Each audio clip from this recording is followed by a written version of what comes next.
Now that you've got the shadow following along with the bouncing, going up and down, let's modify it so that it changes size, opacity, and we're going to also add a blur. So let's start first by just changing the size. If I click on the shape as we go, I'm going to lock our transform, because remember we transformed it to be 35% of its height. It's actually the same symbol as the green ball. So it's 35% of its height, still 100% of its width. What I want to do at this point in time, at the very beginning when the ball is furthest away, is increase the size of it. And let's be pretty dramatic. We'll make it go up to 150. And you can type this if that's easier. And then at the next keyframe where it hits, I'm going to make it go back down to 100%. Okay. And then at the next keyframe where it's up in the air, let's say we want to make it go up to 120, maybe 130, still pretty high up in the air there. All right, 126. And then the next keyframe, we want to go back to 100. So each time that it hits the ground, we want it to go back to the size that it was. As it goes up, this time not so much.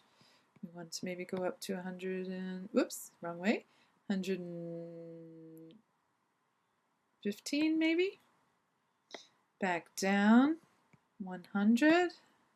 And yes, you can type. I'm just kind of using the scroll bar instead. Sometimes it is definitely easier to type.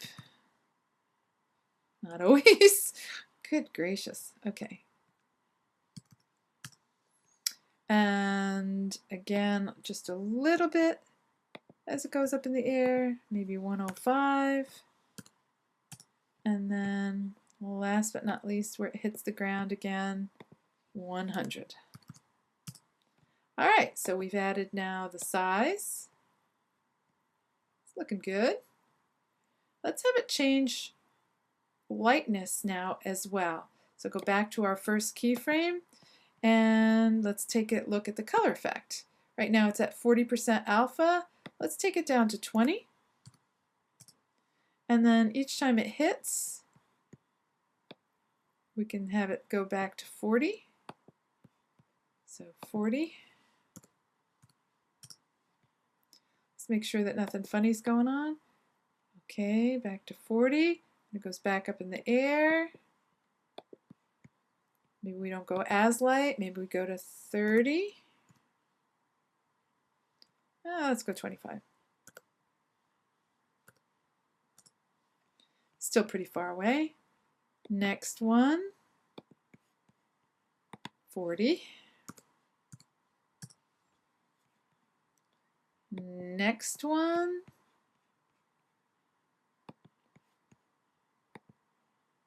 maybe 15. Oops, that's much lighter. Maybe, what did we have it at?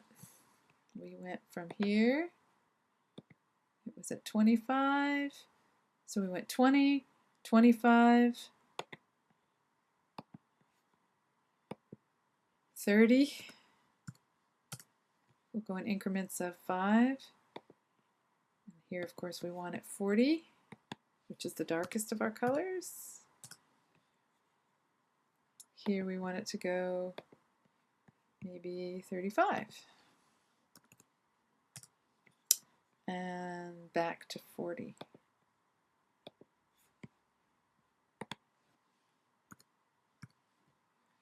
Okay, so let's check our numbers. 35, 30, 25, and 20. Okay, let's take a look.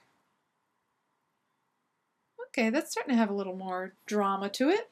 Last but not least, let's go back and add a filter to it to make it blur when it's at those furthest away from the ball. So you can see that we don't have the option to blur here because we're dealing with a graphic. If we, however, change it to a movie clip, you see that we now have a few other things. We have 3D position, and we also have display, and we have filters. So let's take a look at the filters, and we're going to add a blur. So starting way at the beginning, choosing the object. Oops, I put the movie clip on the wrong darn thing. Remove. It's always a good way to get out of things, right? Well, let's do that. Let's actually change it back to a graphic so it won't have any filters. That's fine. This is the guy we want to put the filters on. So let's change it to a movie clip.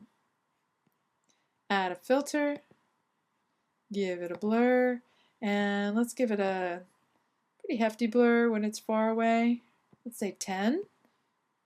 When it hits, we want no blur.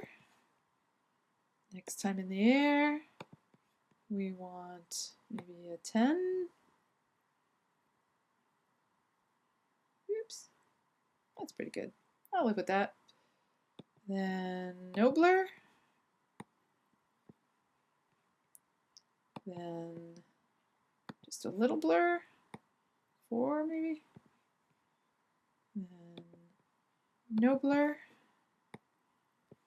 And a very tiny blur when it's up in the air. 2 pixels. Ooh. And last but not least, have it go back to having no blur. I'll change my stage color so you can see this a little bit better. Let's take a look at our little masterpiece here.